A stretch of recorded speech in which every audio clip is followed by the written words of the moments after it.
Muy buenos días.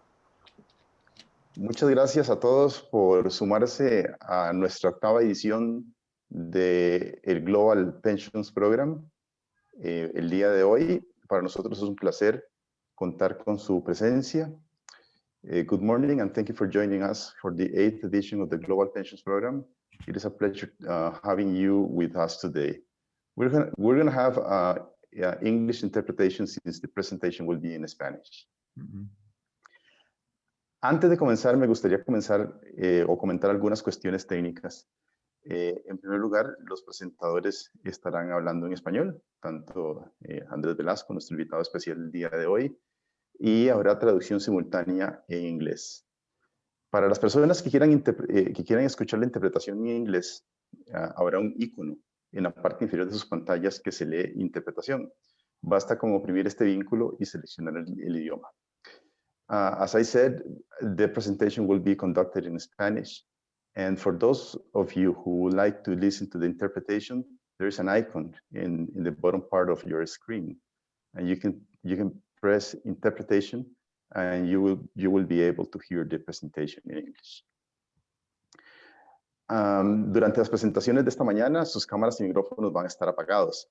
Eso quiere decir que pueden utilizar la facilidad de enviar preguntas. Igualmente hay una opción de chat, pero solamente está habilitado para recibir mensajes, no para enviar mensajes. Entonces les voy a pedir que por favor, si desean enviar preguntas, lo hagan por medio del botón de preguntas y respuestas. Mi nombre es Edgar Robles, yo soy investigador asociado de Novaster y para mí es un gran placer poder moderar esta sesión. Antes de iniciar, nos gustaría saber quiénes están conectados. Y para nosotros es muy importante conocer, para ello vamos a hacer una encuesta en donde aparecerá en la pantalla en este momento preguntándoles sobre cuál es el papel de cada uno de ustedes que está desempeñando en cada uno de sus países. Por favor, les pedimos tomarse un minuto para responder a esta pregunta y esperamos sus respuestas.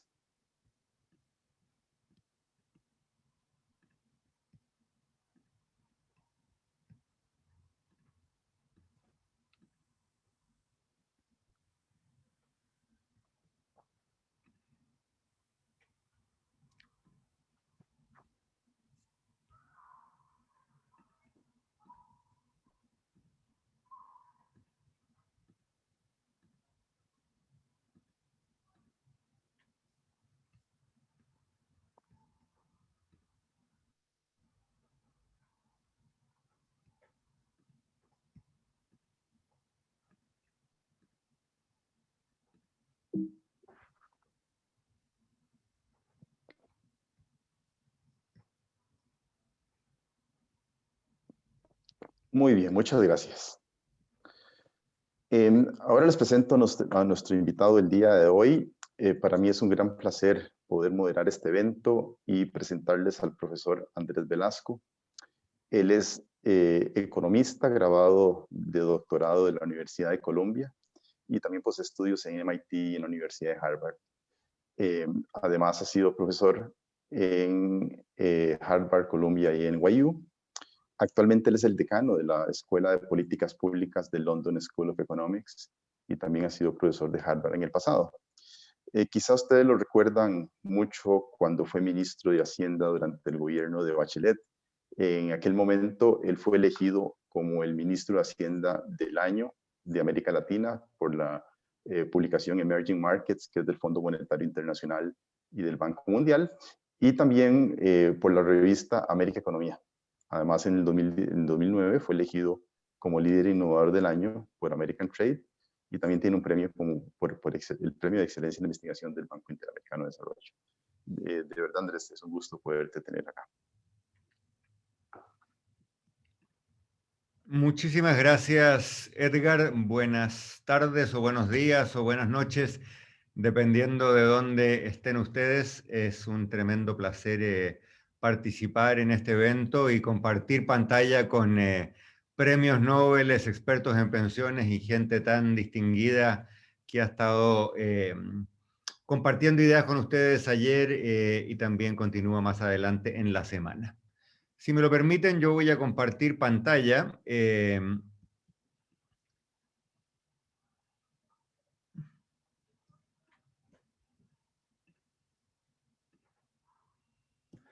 ¿Se ve bien ahí,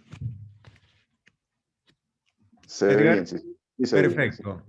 Bueno, de acuerdo a lo que suele ocurrir por estos días, en que los idiomas son una mezcolanza, yo la presentación la puse en inglés, pero voy a hablar en castellano y por lo tanto nos podemos comunicar en Spanglish o en el idioma que más les acomode. Creo que el tener la presentación en inglés además ayuda a la traducción porque hay gente que va a estar escuchando porque no habla español. Yo quiero hablar de los aspectos prácticos del sistema de pensiones y quiero hablar en especial de la economía política del sistema de pensiones. Ustedes han escuchado charlas de académicos como Peter Diamond, que es probablemente una de las mayores y más autorizadas voces expertas en el diseño de sistemas de pensiones. Lo mismo corre para Nicholas Barr, colega mío aquí en el London School of Economics, y una persona que ha escrito tomos y tomos reflexionando sobre la experiencia y sobre el diseño de los sistemas de pensiones. Más adelante en la semana vamos a escuchar a Olivia Mitchell, que también tiene grandes credenciales y galardones en esta materia. Por contraste, yo no soy un experto en pensiones, soy un macroeconomista, me dedico a las finanzas internacionales, lo mío es la política fiscal, la política monetaria, pero sí tengo mucha experiencia práctica porque me tocó, como ministro de Hacienda de mi país, de Chile, participar en una reforma de pensiones y, por supuesto, he estado involucrado en muchísimos debates de políticas públicas acerca de las reformas de pensiones, no solo en Chile, sino que en toda América Latina. Y por lo tanto quiero hablar de cómo se hace la cosa, de cómo funciona, de qué cosas me gustaría a mí haber sabido cuando empecé a trabajar el año 2008 en la reforma de pensiones cuya firma final ustedes pueden ver ahí. Ese tipo con el pelo negro, no tenía ninguna cana por ese entonces, soy yo. Todas las canas las obtuve siendo ministro de Hacienda de Chile entre el año 2006 y el año 2010, años de la crisis económica, por supuesto, la otra gran crisis económica previa a la actual.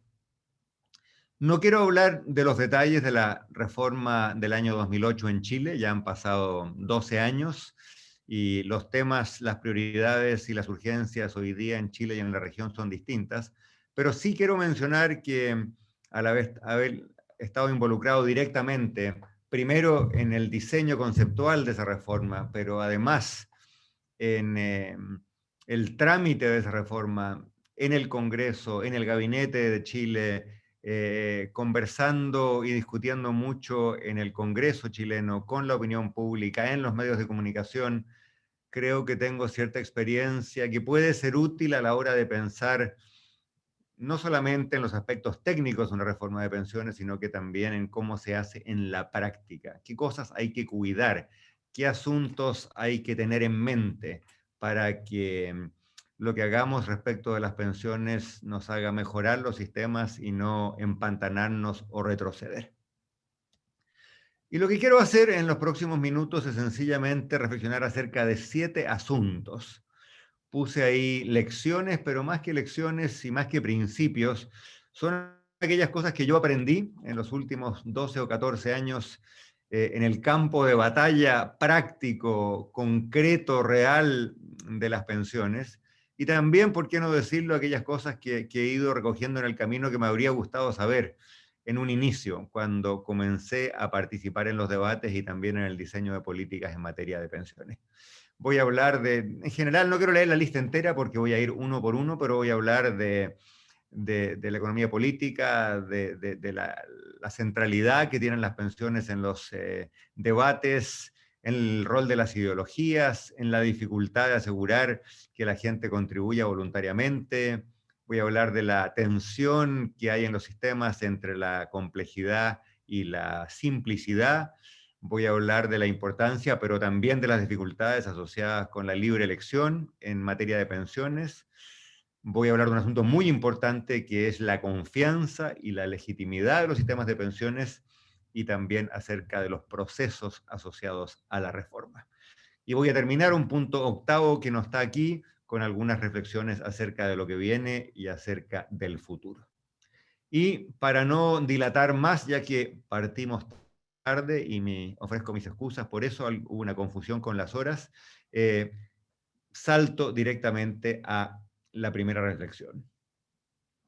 Lo primero que quiero decir es que no es casualidad que estemos todos participando de este evento de pensiones y no es casualidad que tan sesudos expertos le hayan dedicado tanto tiempo a las reformas de pensiones, porque son en prácticamente todos los países una prioridad ciudadana. Si yo miro los datos que están ahí a la izquierda, esta es la encuesta de opinión pública más creíble, más seria que se hace en Chile, con la muestra más extensa, y le preguntan a la gente cuál es su principal preocupación. La barra azul es la barra que data de la última versión de esta encuesta, que es hace 10 meses atrás. Y es abrumadora la presencia de las pensiones como la preocupación principal de los ciudadanos. Y esto es más o menos constante, no es una coyuntura, con la excepción de un momento en que la delincuencia tuvo mucha figuración en la opinión pública de Chile. Las pensiones son siempre el asunto que las encuestas resaltan como la principal preocupación. Ahora, hay una paradoja en todo esto. Yo, por supuesto, no quiero minimizar en absoluto la importancia de las pensiones, pero se da la paradoja de que en un país como Chile, la tasa de pobreza entre los adultos mayores ronda el 8% y la tasa de pobreza extrema de los adultos mayores ronda el 3%. Y por contraste, la tasa de pobreza entre los niños ronda el 20%. Pero no deja de ser, para mí, interesante, notorio, y también fuente de dudas y de paradojas, el hecho de que muy rara vez la pobreza de los niños o los temas de infancia surjan como una prioridad. Sin embargo, los temas de pensiones siempre están al tope de la tabla. Una explicación quizás es que, bueno, todos ya fuimos niños, pero todos más temprano que tarde vamos a ser adultos mayores, vamos a llegar a la vejez y por lo tanto es difícil abstraerse de esta preocupación. Otra tesis más escéptica, si ustedes quieren más política, es que en prácticamente todos los países, y no hay nación de América Latina en que esto no ocurra, los jóvenes votan relativamente poco y los adultos mayores votan relativamente mucho. Las tasas de participación política de los adultos mayores son muchísimo más altas. Yo alguna vez hice un experimento en el Congreso chileno y me puse a ver aquellas mociones parlamentarias que los mismos diputados o senadores habían introducido. Prácticamente no las había en temas de infancia o en temas de empleo juvenil, pero las había por decenas en asuntos relativos a las pensiones. Es decir, los incentivos no solamente importan para la economía, los incentivos también importan para la política. Y el hecho de que los adultos mayores tengan un papel central a la hora de votar, no son los únicos que votan, pero son lejos los que más votan, le da a las pensiones un papel muy central en todos los debates.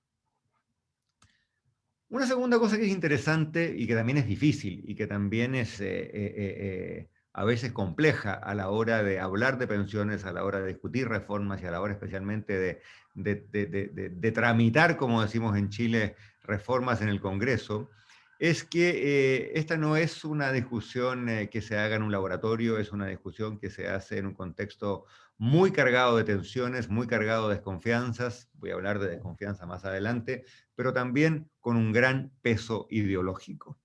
Y yo podría dar muchos ejemplos, pero quiero dar un ejemplo de algo que me tocó vivir a mí y que tiene que ver con el trámite de la reforma del 2008.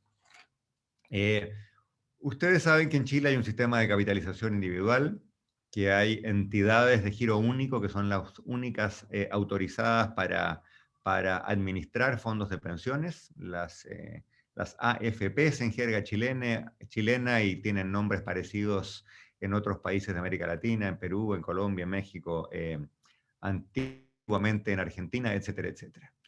Uno de los asuntos de la reforma, que a mi entender era absolutamente secundario, era si otras entidades podrían también participar en la administración de fondos de pensiones.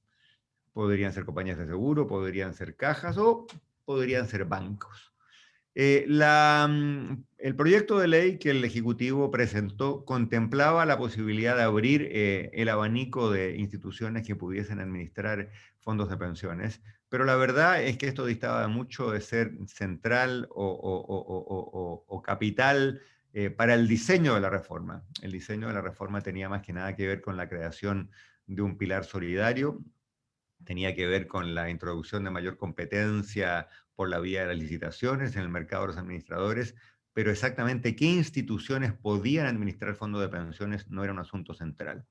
Sin embargo, si yo pudiese hacer el cálculo de cuántos minutos, de cuántas horas y de cuántos discursos tomo este asunto relativo al resto del diseño de la reforma de pensiones, creo que el Congreso chileno probablemente le dedicó más tiempo a este asunto en particular que a ningún otro tema. Además, ambas coaliciones, la coalición de derecha y la coalición de centro-izquierda, se dividieron en esta materia. La prensa le prestó muchísima atención. Y como los congresos y como las instituciones tienen un apetito limitado para la discusión y un apetito casi ilimitado para el conflicto, buena parte de la tensión y buena parte del conflicto entre los distintos bloques políticos se lo llevó este asunto.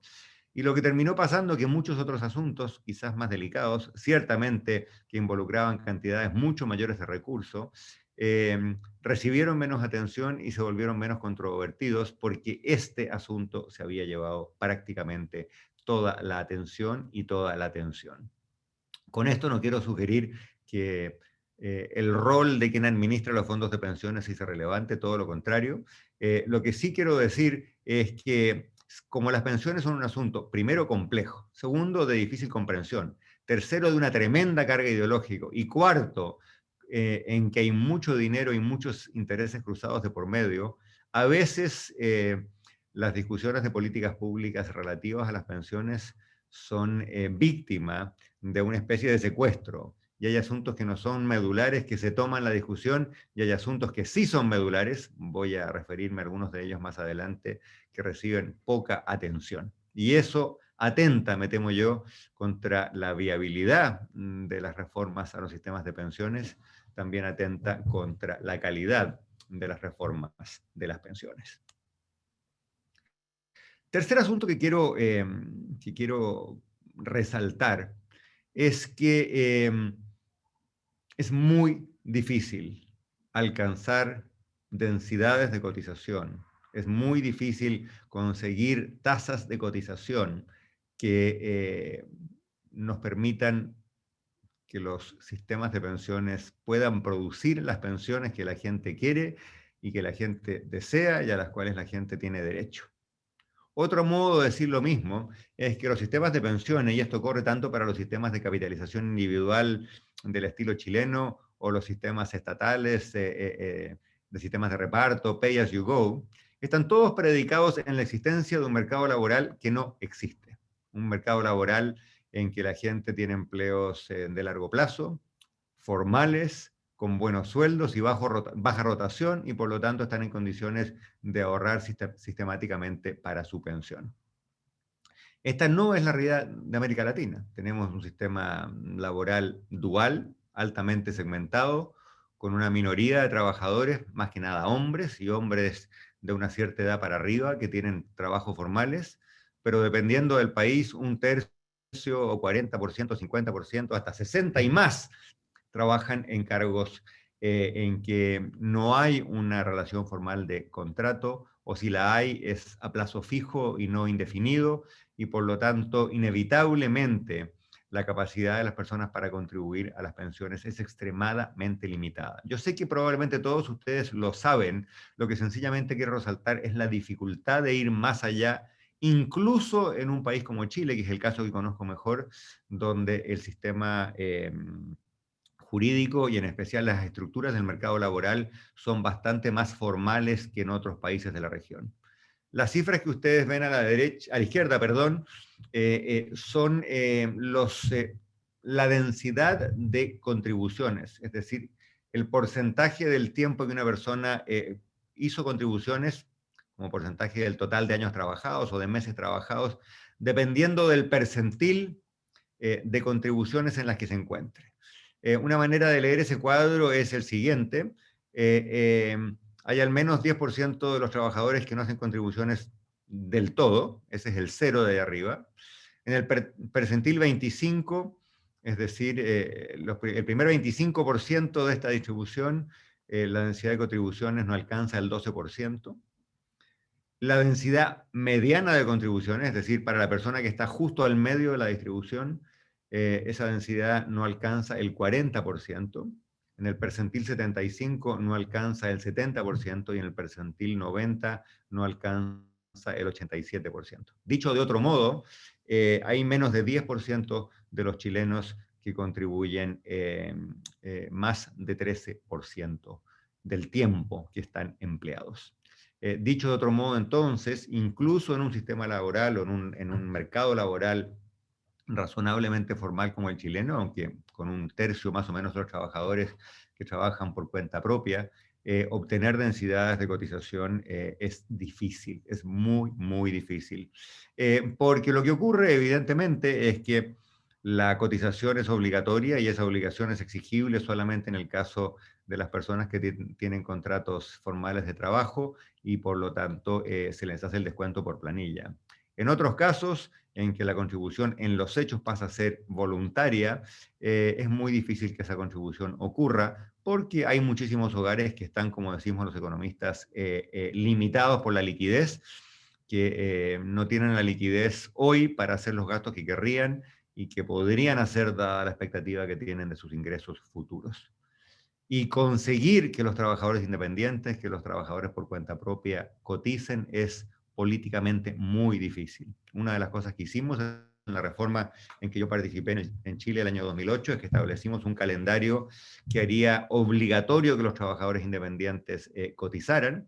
Esa obligación sería efectiva a lo largo de varios años para que no se encontraran con la sorpresa brusca en un año, y el sistema político ha postergado esa obligación una y otra vez. Y recién 12 años después de la reforma, los independientes están empezando a contribuir en Chile. Y eso nos revela la dificultad económica, la dificultad financiera, pero también la dificultad política en sistemas como los nuestros de obtener contribuciones al sistema de seguridad social que sean sistemáticas, que sean reiteradas y que sean cuantiosas.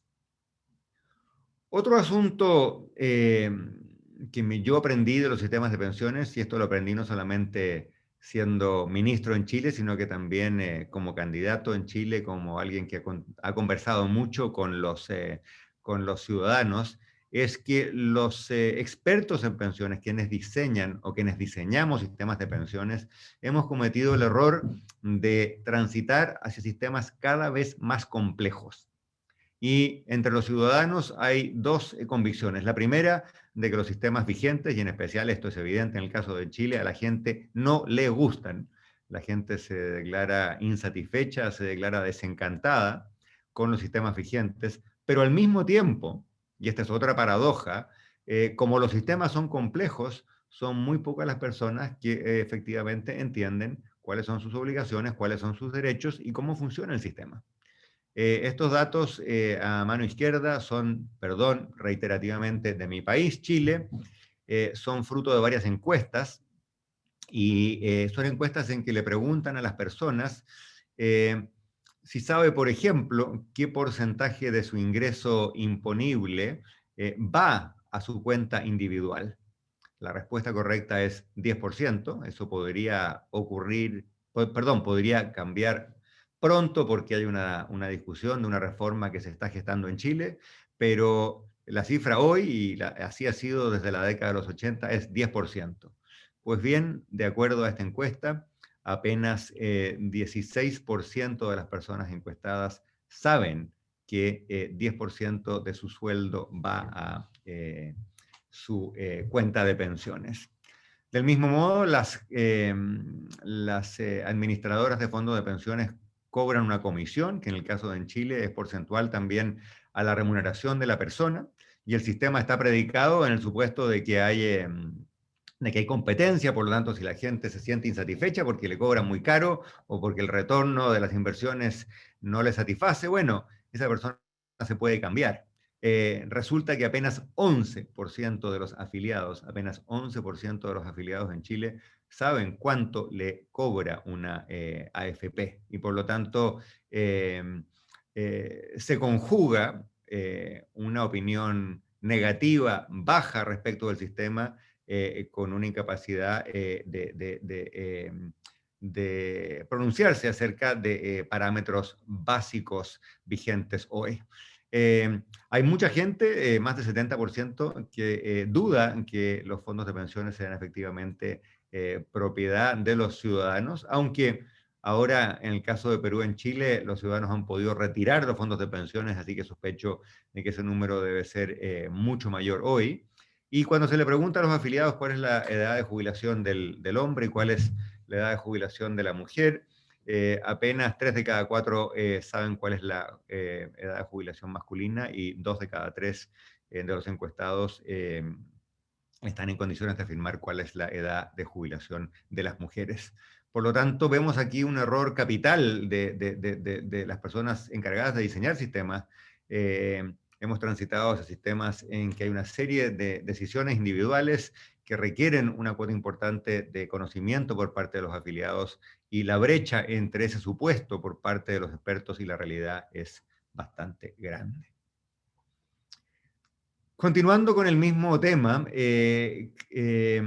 la tendencia en muchas reformas de pensiones, especialmente aquellas de cotizaciones individuales, ha sido en la dirección de aumentar el rango de decisiones que los afiliados pueden y deben tomar. Y mi parecer, y sospecho que si ustedes escucharon ayer la charla de Nicholas Barr, el profesor Barr probablemente hizo la misma afirmación. Las opciones son buenas, la libertad de elegir es deseable, pero hay circunstancias en las cuales aumentar ese rango de decisión puede tener consecuencias nocivas y no consecuencias positivas. Un ejemplo de esto es la reforma que en Chile hace ya bastantes años creó un sistema de multifondos en que las personas no solamente tienen que elegir la administradora que maneja su plata, también deben decidir en qué fondo están, y hay fondos más riesgosos y fondos menos riesgosos, y las personas a lo largo del ciclo de vida tienen menos opciones y quienes llegan a una cierta edad deben estar en el fondo menos riesgoso. Pero en la realidad ocurren al menos 3 cosas que yo considero preocupantes y que me llevan a pensar que en materia de diseño de sistemas está bien la libre opción, pero hay que ser muy cuidadosa acerca de qué se decide, cuándo se decide y cómo se decide. Un problema es que hay demasiadas personas, especialmente personas de más de 40 años o 45 años, que están demasiado expuestas al riesgo porque toman decisiones respecto de la composición de su fondo que son demasiado arriesgadas. Segundo, hay una tendencia a retirarse de los fondos más arriesgados precisamente después de sufrir una pérdida y por lo tanto la posibilidad de recuperar esa pérdida quedándose en el mismo fondo se diluye, con lo cual una pérdida potencial se suele transformar en una pérdida efectiva e imposible de recuperar. Y además en el caso chileno es evidente que las decisiones de muchas personas han sido manipuladas por agentes, por instituciones que no están capacitadas, que no están certificadas, que no tienen modelos confiables y que sencillamente a veces por razones financieras, a veces por la búsqueda de una ganancia y a veces también por razones políticas manipulan las decisiones de los afiliados con consejos que son muy poco científicos, que son muy poco fundados y que han causado, y esto está estudiado, pérdidas grandes y pérdidas sistemáticas en muchos afiliados. Por lo tanto, la opción está bien, pero hay casos en los cuales en materia de pensiones las opciones pueden ser costosas y el diseño que hagamos, las reformas que hagamos en el futuro, tienen que tomar esto en consideración. La legitimidad y la credibilidad de los sistemas importa mucho. Un sistema de pensiones es un contrato muy peculiar. se obliga, porque los sistemas de pensiones consisten de ahorro obligatorio primordialmente, se obliga a las personas a entregar su dinero hoy, cuando son jóvenes, pueden tener 20 o 25 años, y van a recibir ese dinero de regreso, ojalá aumentado, pero nadie puede estar muy seguro, en 30 o 40 años más. Y por lo tanto, para que una persona esté disponible para entregar sus recursos por 30 o 40 años y para hacerlo con una sonrisa en los labios, el sistema tiene que funcionar con grados altísimos de confianza y con grados altísimos de legitimidad.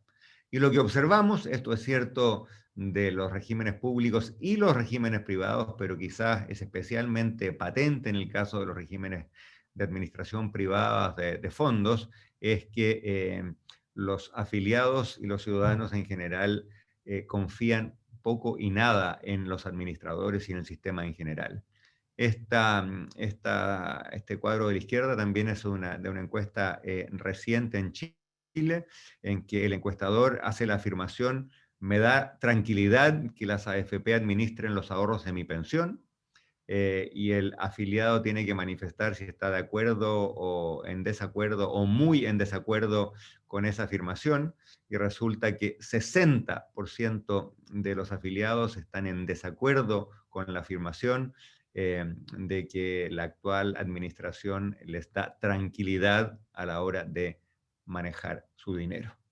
Y esto tiene implicancias prácticas. Una implicancia práctica es que si la gente puede evitar contribuir, lo va a hacer. Y otra implicancia práctica es que si la gente tiene la posibilidad de retirar su dinero, aunque eso redunde en una peor pensión en el futuro, también lo va a hacer. Esto quedó patentemente en evidencia en Chile hace poco, en que la opción política estaba entre un sistema más generoso de subsidios a los hogares frente a la pandemia, financiado por el gobierno, y un retiro que le permitiera a las personas hacer frente a los gastos extraordinarios y a las dificultades vinculadas a la pandemia con sus propios recursos. Un observador distante pudo haber concluido con facilidad que si un ciudadano tiene que elegir entre que el gobierno le pague las cuentas durante la pandemia o que el propio ciudadano debe hacerlo con sus ahorros previsionales, la inmensa mayoría de los ciudadanos, uno pudo haber concluido inocentemente, pero habría preferido que el gobierno pague la cuenta y que lo financie con deuda y le pase la cuenta a los contribuyentes del futuro. Sin embargo, en Perú y en Chile la alternativa de retirar fondos de pensiones ha sido muy, muy popular. Esto revela una doble desconfianza. Por un lado, revela una desconfianza en el sistema de pensiones y en los administradores. La gente quiere sacar la plata de ahí. También, por supuesto, nos revela una falta de confianza en los gobiernos y en la capacidad del aparato fiscal de llegar a todos los hogares de modo oportuno y de modo generoso con esa ayuda que era tan indispensable. Pero la conclusión es que la falta de confianza en general, y todos sabemos que las encuestas revelan que América Latina tiene muy baja confianza interpersonal y bajísima confianza institucional. Bueno, esa desconfianza hace muy difícil que los sistemas operen bien y crea oportunidades para que la gente retire los fondos de esos sistemas, como está ocurriendo por estos días. Finalmente, dadas las dificultades para lograr consensos y para generar acuerdos en torno a las reformas de pensiones, ¿qué mecanismos hay disponibles? No sé si hay muchos, no tengo ninguna varita mágica o ninguna píldora que cure todos los males que yo pueda sugerir, pero sí quiero compartir con ustedes la experiencia que hemos tenido en Chile, no solamente una vez, que hemos tenido varias veces, acerca del uso de comisiones de expertos para hacer que un debate madure. Cuando yo empecé a trabajar en la esfera de las políticas públicas hace ya muchos años, tuve un jefe, un ministro chileno, que me decía que las reformas de políticas públicas son como el surfing. Yo nunca he hecho surfing, así que no sé si es estrictamente correcto, pero lo que él quería decir es lo siguiente, que cuando uno se va a subir una tabla y se va a meter a una ola y va a desplazarse por las olas arriba de esa tabla, mucho antes de meterse al agua, hay que aprender a equilibrarse sobre la tabla. Hay que hacer mucho trabajo previo en la playa, sobre la arena, y una vez que uno sepa equilibrarse, una vez que uno haya aprendido los rudimentos, se trepa a la tabla, se desplaza hasta el rompeolas, y ahí tiene que esperar, porque puede que la ola venga inmediatamente o puede que la ola se demore mucho en venir. Las reformas, me decía mi jefe, son así. Hay que tener parte del trabajo hecho y no sabemos cuándo vendrá la ola, donde la ola en este caso es la coyuntura política que permita que una reforma se vuelva factible desde el punto de vista de los equilibrios políticos. Pues bien, un problema de muchos debates de reformas de pensiones en América Latina es que no están debidamente maduros, en el sentido de que no se generó el lenguaje común entre los expertos, con los parlamentarios, con los medios de comunicación, para al menos, no diría estar de acuerdo en todo, pero al menos estar de acuerdo en qué estamos en desacuerdo. Y en esta dimensión, para hacer que el tema madure, para hacer que por lo menos tengamos un diagnóstico compartido, aunque las soluciones puedan ser distintas, para darle cierta legitimidad a las propuestas que se puedan hacer, en Chile al menos en 2 oportunidades en pensiones y en varias otras oportunidades en torno a otras reformas, el uso de comisiones de expertos ha sido bastante exitoso. Una pregunta difícil, especialmente en el clima de desconfianza contra las élites y contra los expertos que prima hoy, es cuál debe ser el tamaño de una comisión y la composición de una comisión. Por un lado, para quienes van a ser miembros de una comisión, que la comisión sea relativamente pequeña y relativamente homogénea, hace que su trabajo sea mucho más expedito, pero por otra parte, una comisión demasiado pequeña y poblada solamente por expertos académicos va a carecer de legitimidad y quizá también carezca del diagnóstico necesario que viene de la ciudadanía. Y por lo tanto, esa es una tensión, es un trade-off, para decirlo en Spanglish, que no tiene una solución fácil, pero donde hay que buscar algún punto intermedio. Algo que también es muy central es que que los comisionados no compartan solamente entre sí, sino que hagan un esfuerzo grande por hacer audiencias públicas, por conversar con los ciudadanos, con los entes intermedios, con las partes interesadas, y que por lo tanto el diagnóstico no sea solamente sobre la base de cifras, sino que también sobre la base de experiencias muy concretas de personas de carne y hueso.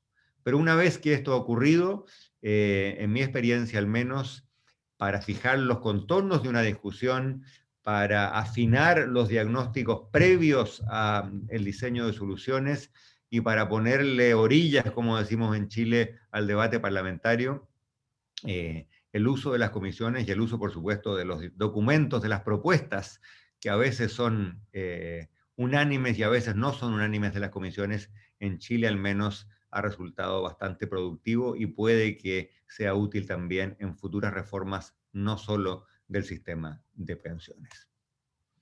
Déjeme concluir con 3 asuntos que me parecen capitales cuando pensamos en las alternativas que pueden darse hoy, mañana, en los próximos meses y años para mejorar nuestros debilitados y controvertidos del sistema de pensiones en América Latina.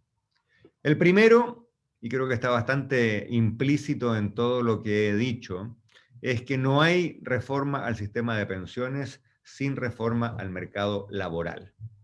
Podemos cambiar todo lo que queramos, los parámetros de cotización, pero en la medida que nuestros mercados laborales sean altamente informales, con una preponderancia de trabajadores por cuenta propia, con muchos contratos, cuando hay contratos formales a plazo fijo y no indefinidos, con altísima rotación laboral, con un sesgo anti-joven y anti-mujer muy marcado, con discriminación sistemática a la hora de identificar primero oportunidades laborales y después ser contratado. Esos mercados laborales no van a arrojar buenas pensiones, nunca. Y por lo tanto, la pregunta de economía política que hay que formularse, si podemos hacer algo acerca de los mercados laborales junto a o antes de intentar reformas adicionales de pensiones. Y aquí quiero ofrecer una idea. Creo que la pandemia, que ha traído tantos costos y que ha causado tanto sufrimiento, ofrece una oportunidad. Porque siempre supimos que la informalidad era costosa y dolorosa en América Latina, pero creo que la pandemia lo ha dejado en evidencia aún más, en al menos dos dimensiones. Primero, quienes más han sufrido la pérdida de empleos han sido los trabajadores por cuenta propia y los trabajadores informales, y por lo tanto ahí hay un costo humano, social tremendo, que quizá contribuya a clarificar esta prioridad y a alterar un poco el equilibrio político. Y además, en algunos países, la generalizada informalidad del mundo laboral incluso ha impedido que los gobiernos, a la hora de dar ayudas en efectivo, puedan llegar a todas las familias.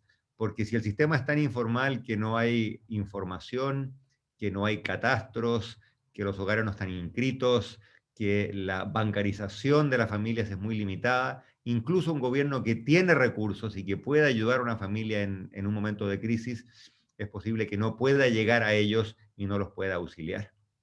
Por lo tanto, quiero creer que post pandemia hay mayor conciencia en el mundo político, en el mundo de los medios, en las discusiones públicas acerca de los tremendos costos de seguir teniendo mercados laborales o mundos del trabajo tan segmentados, tan duales y tan informales como los que tenemos. Ojalá podamos ir cambiando en algo los equilibrios políticos y acercarnos a una solución.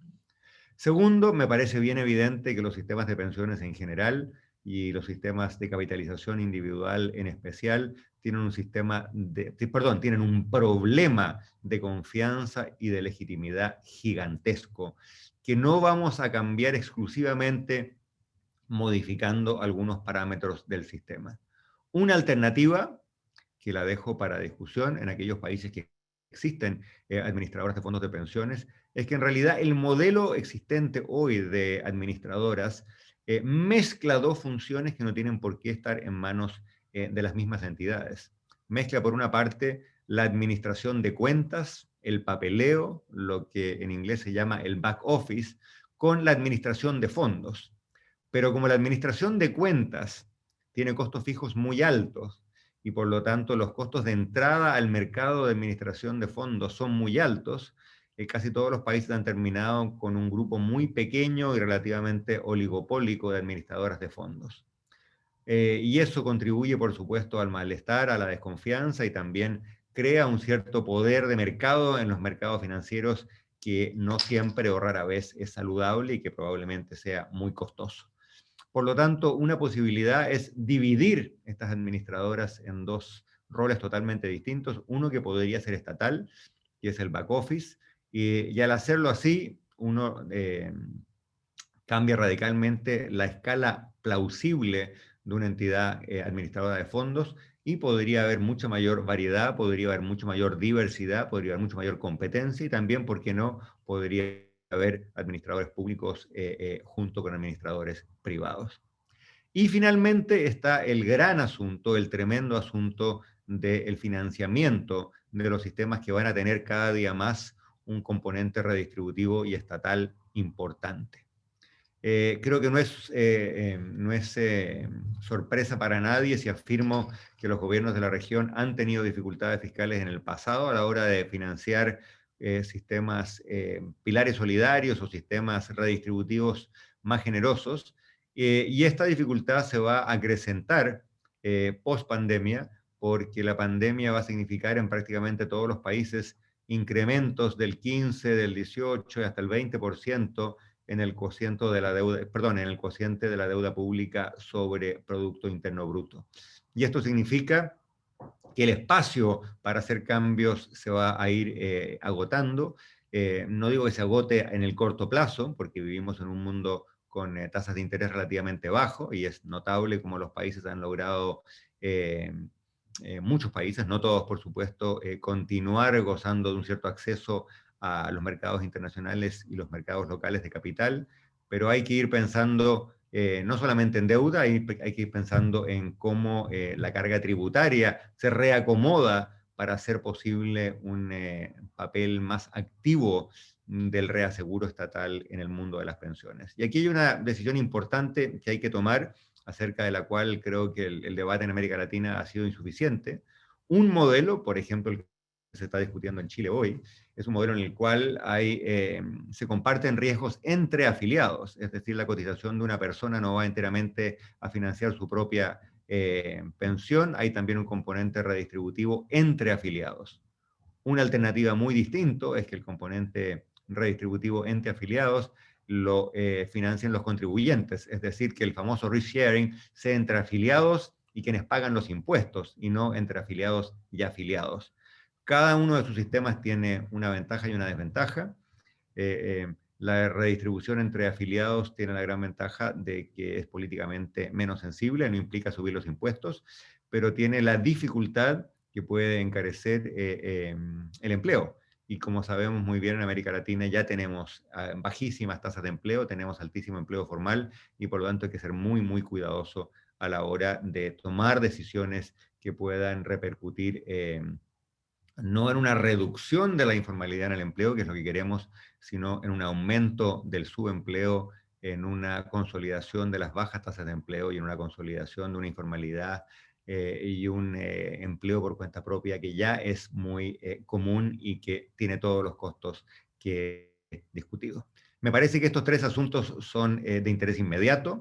La pandemia les ha dado una urgencia aún mayor, pero me gustaría terminar con la conjetura de que quizá la pandemia también ha generado espacios para que podamos pensar y, por qué no, abordar estos asuntos de un modo algo más creativo y algo más audaz que en el pasado. Lo dejo hasta ahí. Muchísimas gracias, Edgar, y encantado de recibir preguntas si tenemos tiempo o comentarios.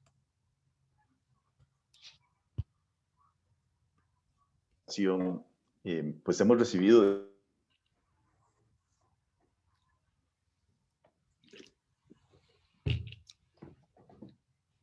al tanto de algunas.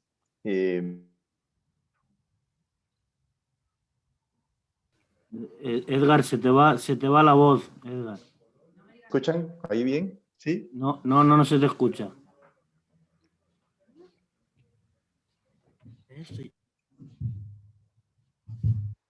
Buenas.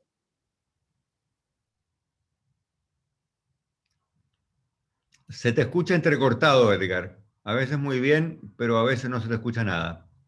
Bueno, voy a... Ahí te escucho, al menos yo.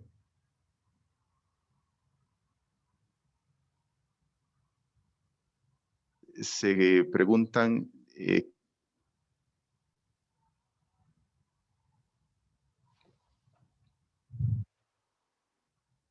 en procesos de adopción de reformas de pensiones. Edgar, te estoy escuchando una palabra de cada tres, por lo tanto no creo poder responder la pregunta. Si quizás las podríamos hacer por el chat, no sé qué alternativa tenemos. Laura, ¿le puedes trasladar tú las preguntas a Andrés? ¿Estás conectada o...? Sí, claro que sí. Doctor, le hago la primera pregunta. En su experiencia, ¿cómo fue la relación o cómo es la relación entre los dos ministerios que típicamente generan y comunican una reforma de pensiones? Es decir, el Ministerio de Trabajo y el de Hacienda, ¿no? ¿Qué recomendaciones basadas en su experiencia nos puede compartir para que estos dos ministerios tengan una posición más condensada y puedan disminuir esta capacidad de avanzar en una reforma? Okay. Esa es una pregunta delicada, ¿no? Mi experiencia es que esa relación fue muy difícil. Fue una relación con muchos bemoles. No solo porque hay algo natural en ello, ¿no? Porque los ministerios tienen mandatos distintos y preocupaciones distintas, sino que porque en una reforma tan compleja, en una reforma tan cargada de tensiones ideológicas, en mi experiencia al menos, no es fácil que los ministerios del trabajo y que el de economía o hacienda vean las cosas del mismo modo. Un mecanismo que puede ser bueno, que puede servir, es si un gobierno quiere hacer de la reforma de pensiones una prioridad central, es que se arme, lo hicimos en Chile, una especie de comité de ministros. En Chile participaba Trabajo, Hacienda, el Ministerio de Economía, que es un ministerio microeconómico, llamémoslo así. También estaba el Ministerio de la Mujer y de Equidad de Género. y por lo tanto al interior de esa comisión forjamos consensos. La comisión tenía un secretario ejecutivo que no era ninguno de los ministros, y creo que ese secretario ejecutivo hizo buena parte del trabajo técnico y del trabajo numérico que la comisión requería y que la reforma requería. Pero no hay una solución mágica a los desacuerdos naturales que ocurren cuando los ministerios tienen mandatos distintos. Ok, muchas gracias, doctor. Tengo un par de preguntas más relacionadas con la situación actual que tenemos, no solo en el mundo, sino en América Latina, ¿no? Y cómo hacer frente a ella. Entonces, específicamente en América Latina, ¿puede sugerir algunos temas centrales que los gobiernos debieran abarcar con prioridad, con miras a la estabilización y el uso adecuado de las mismas? Relacionado con eso, tenemos otra pregunta sobre si se deben establecer ex ante mecanismos que permitan hacer retiros del fondo de pensiones, ¿no? Como lo que ha pasado recientemente y que recién mencionó en algunos países, o en realidad en relación con el futuro, ¿no? De los sistemas de pensiones en nuestra región, ¿qué cambios creen necesarios y hasta dónde deberíamos movernos, hacia dónde deberíamos movernos? Parto por lo último, que me parece que es lo más difícil, pero también lo más urgente.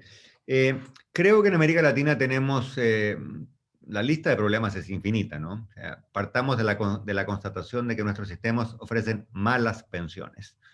Y allí donde ofrecen buenas pensiones, los sistemas están desfinanciados y son fiscalmente inviables. Por lo tanto, si ofrecen buenas pensiones hoy, lo más probable es que no puedan pagar buenas pensiones mañana o en el futuro cercano. Es decir, tenemos un problema mayor. Partiendo de la realidad de los países que tienen sistemas mixtos con una capitalización individual importante, yo frasearía la prioridad del siguiente modo.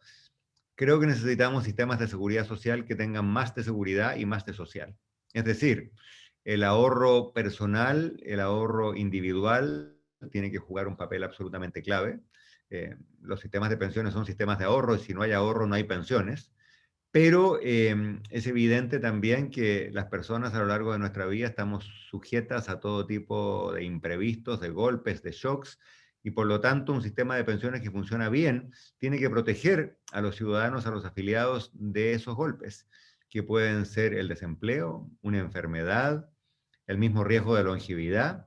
Hay gente que jubila y sobrevive por 3 años, y otros que jubilan y sobreviven por 30. Y por lo tanto, un sistema de seguridad que tenga más de seguridad y más de social es un sistema de compartir esos riesgos. Y como dije yo en mi presentación, hay distintas maneras de compartir esos riesgos. Hay sistemas que comparten riesgos entre afiliados, otros sistemas que comparten riesgos entre afiliados y contribuyentes del sistema impositivo. Hay otros sistemas que comparten riesgos entre los afiliados hoy y los futuros afiliados o pensionados. No hay una receta mágica, y cuando hay muchos riesgos hay que probablemente buscar más de una manera de compartir riesgos, pero me parece que eso es absolutamente capital. Me gustaría también enfatizar 2 cosas que dije, pero que son absolutamente centrales. La primera es que no hay reforma del sistema de pensiones sin una mejora sustantiva, del mundo del trabajo y del mercado laboral de América Latina.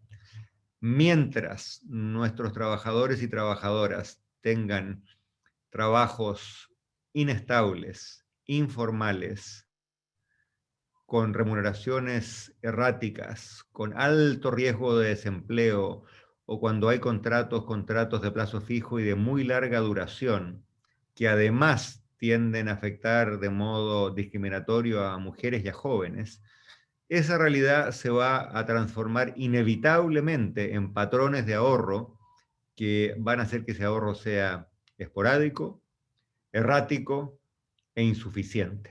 Y si el ahorro es insuficiente, las pensiones van a ser insuficientes. Ese asunto no me canso de repetirlo. Creo que demasiadas veces hablamos de las pensiones y no le ponemos atención al problema laboral, sin hincarle el diente al pésimo funcionamiento de nuestros mercados laborales.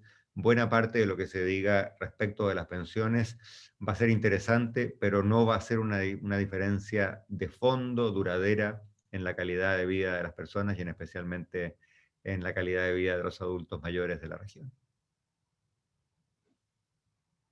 Muchas gracias, Andrés. Tengo un par de preguntas más. La primera relacionada con las AFPs y es hablando de este desconocimiento del sistema de AFPs, ¿cómo se puede combatir, no? ¿Debe ser responsabilidad del Estado o de las AFPs? Hay otra persona que pregunta cómo ayudar a los ciudadanos a tomar estas decisiones que los favorezcan financieramente sobre cómo decidir su AFP sin arriesgar el principio de competencia entre ellas, o si considera que el modelo de AFP impuso barreras para monopolizar el diseño de muchos y autofinanciarse, o el fracaso por dar pensiones muy pequeñas y a los que ya se jubilaron.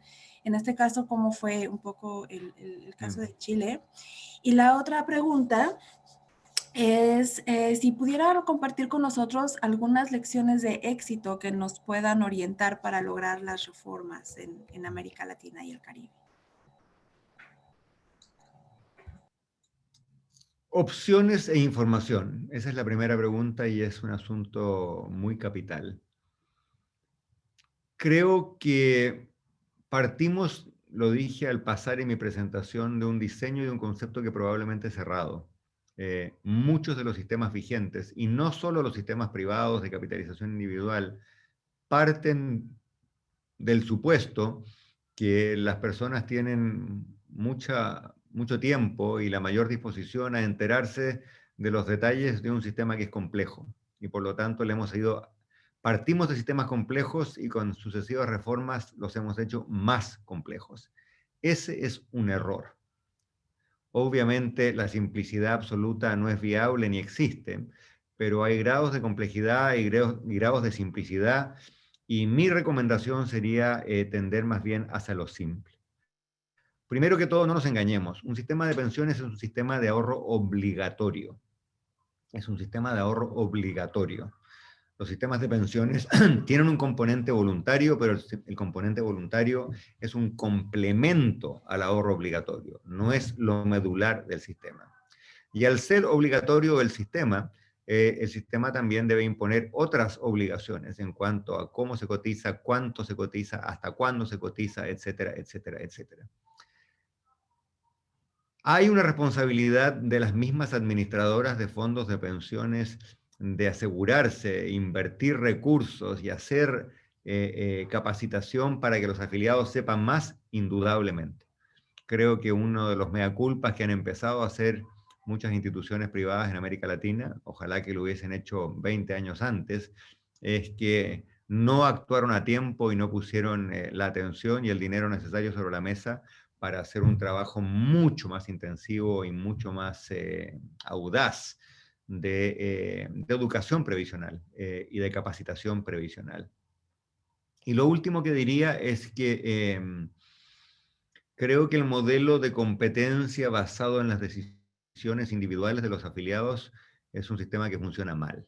Es decir, suponer que los afiliados van a estar comparando calidad del servicio, retorno del portafolio, costo del servicio y que se van a cambiar, me parece es totalmente irrealista y de hecho así no ocurre. Yo estoy en Chile en una de las AFPs más caras. Yo tengo un doctorado en economía, me dedico a las finanzas. Una vez al mes, mi mujer y yo comentamos que deberíamos cambiarnos porque estamos en una muy cara. Llevamos 25 años discutiendo lo mismo, porque nunca hemos encontrado el tiempo ni hemos tenido la disposición para dedicarle la hora o 2 horas o 3 horas que necesitamos. Y por lo tanto, si personas que que se dedican a las reformas de pensiones y que se dedican a lo financiero, una persona, un economista profesional como yo, si a mí me cuesta porque no tengo muy claros cuáles son las reglas para cambiarse, no tengo el tiempo, ni logro hacerme un alto en mi jornada, creo que suponer que los ciudadanos vamos a estar todos permanentemente evaluando, midiendo, comparando y cambiándonos es un supuesto total y completamente irrealista. A mí me gusta, si de competencia se trata, y obviamente no todos los sistemas son competitivos, pero si de competencia se trata, a mí me gusta un sistema de licitaciones.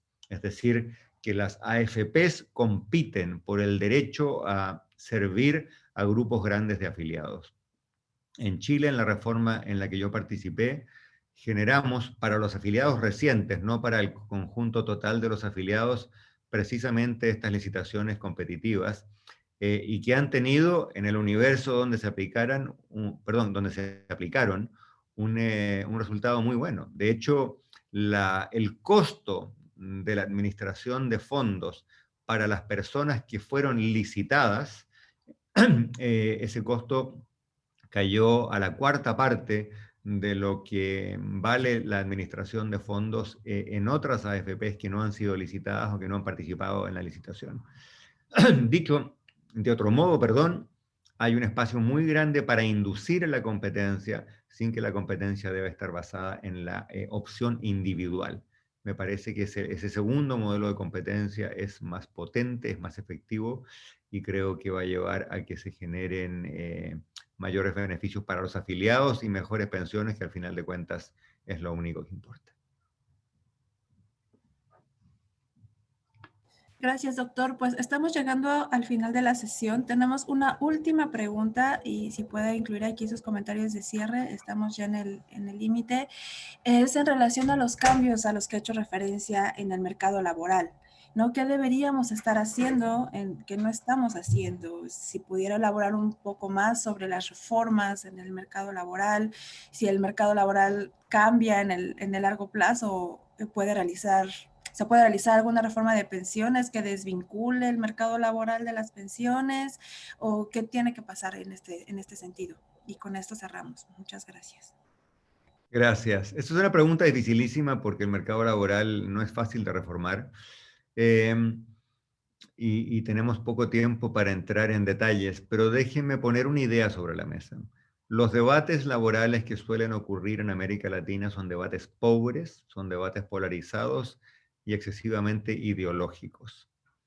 Hay una postura que dice que el mejor sistema laboral es un sistema totalmente desregulado, totalmente liberalizado y por lo tanto un mundo conservador se concentra básicamente en debilitar a los sindicatos, cosa que a mí me parece un error. Y también hay un mundo, llamémoslo así, de izquierda tradicional que se concentra solamente en la negociación colectiva, que es muy importante y que es muy necesaria, pero que entendamos cubre a solamente aquellas personas que tienen trabajos formales en empresas medianas o grandes y además tienen contratos indefinidos que les permitan negociar colectivamente. Y eso varía de país a país y de región en región, pero incluso en los países europeos que históricamente tuviesen mayor cobertura sindical y mayor peso para la negociación colectiva, esa es una minoría de las personas, es una minoría de los trabajadores. Dicho de otro modo, una mujer de un hogar vulnerable, con poca educación, que trabaja en el mercado informal, a esa mujer, que se pueda o no se pueda cambiar las reglas de negociación colectiva, no le va a cambiar su vida, porque lo que ella necesita es un empleo. Dicho de otro modo, más que las posturas tradicionales del mundo conservador o del mundo de la izquierda tradicional, a mí me parece que tenemos que hacer un giro conceptual y centrarnos en la generación de empleo. Y para la generación de empleo tenemos que tener, por un lado, resguardos que eviten el abuso, que eviten la manipulación y que eviten el maltrato, pero al mismo tiempo tenemos que tener suficiente adaptabilidad y suficiente flexibilidad para que los distintos trabajos se puedan ajustar a las distintas realidades de las personas y las distintas realidades de los sectores. No puede haber un contrato que sea de un tamaño para todos. Me parece a mí natural, por ejemplo, que haya sistemas o regímenes de contratación laboral distintos para personas que están estudiando y para personas que no están estudiando. Que sean distintos para personas que están a cargo de menores, ya sea el padre o la madre que está criando a los hijos o las hijas, y es una realidad distinta a quienes no tienen hijos o hijas que criar. Me parece a mí evidente que debemos tener la opción de pactar jornadas, de pactar turnos, de pactar horarios, y esa negociación no tiene por qué ser individual entre el trabajador y el empleador, puede ser también una negociación en que el sindicato negocie a nombre de los trabajadores, pero entendiendo que hay distintas realidades entre los trabajadores y también hay distintas realidades entre los sectores, porque los horarios, los turnos o las jornadas en la minería no pueden ser los mismos que en la agricultura y no pueden ser los mismos que en el turismo u otros servicios. Es decir, tenemos que avanzar hacia un sistema laboral con menos rigidez a nivel jurídico, con más potencia y con más confianza en los trabajadores y sus representantes para que puedan negociar, y con mucha mayor diversidad, con mucha mayor capilaridad, que reconozca los ciclos de vida de las personas, la diversidad de sus realidades y también la diversidad de los sectores económicos. El mundo ha transitado hacia allá, América Latina se ha tardado mucho en transitar hacia allá, por eso tenemos tasas de empleo bajas. Las tasas de empleo de las mujeres suelen ser inferiores al 50%, en circunstancias de que en los países avanzados exceden el 70% y a veces el 80%. Las tasas de empleo de los hombres también son bajas, rondan el 70%, cuando en países avanzados rondan el 90% o más. Y por lo tanto, la desigualdad que prima en América Latina no solamente es una desigualdad de ingresos, que ya es muy marcada y muy dolorosa, también es una desigualdad de acceso al trabajo, de una muy dispar posibilidad de tener un trabajo bueno, de calidad, decente, que pague bien, que tenga derechos y que tenga beneficios. Y esa desigualdad es tremendamente dañina, lo hemos visto en esta crisis, y a mí me parece, y no me canso de repetirlo, que urge abordarla. Lamentablemente, como es un asunto difícil, es un asunto que hiere susceptibilidades en los distintos sectores políticos, son demasiados los representantes, demasiados los gobiernos y demasiados los parlamentarios que prefieren abocarse a otros asuntos que tienen más rendimientos en el corto plazo. Pero mientras no abordemos de modo profundo y de modo radical la estructura de nuestro mercado laboral, no vamos a resolver ni el problema de la desigualdad, ni el flagelo de la pobreza, ni tampoco la dramática insuficiencia de las pensiones en América Latina. Así es que si me piden que deje una idea para despedirme, dejo esa idea, que la reforma de pensiones y la reforma laboral van de la mano, y que quizá, eso no es sencillamente algo que se dice en abstracto, quizá un subproducto inesperado del daño causado por la pandemia es que nos ha hecho ver con mayor claridad la urgencia de reformar nuestro mundo del trabajo. Eso, muchísimas gracias, y gracias a todos por participar y por haberme dado la oportunidad de conversar con ustedes.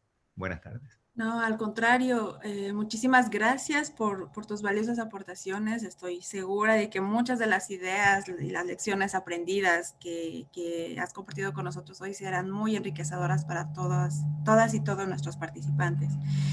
Me gustaría recordarles a todas y todos que en breve estará disponible la grabación de esta sesión en el sitio web del portal. Y pues invitarles a que continúen con nosotros en la próxima sesión que dará inicio en unos minutitos más. Haremos una pausa y volvemos de nuevo. Andrés, muchísimas gracias por tu participación y nos vemos a la próxima. Gracias, Laura. Para los que aún no se han registrado, pueden todavía ir y obtener el enlace de Zoom. Entonces, aquí los esperamos en un ratito más. Buen día a todas. Buen día a todos.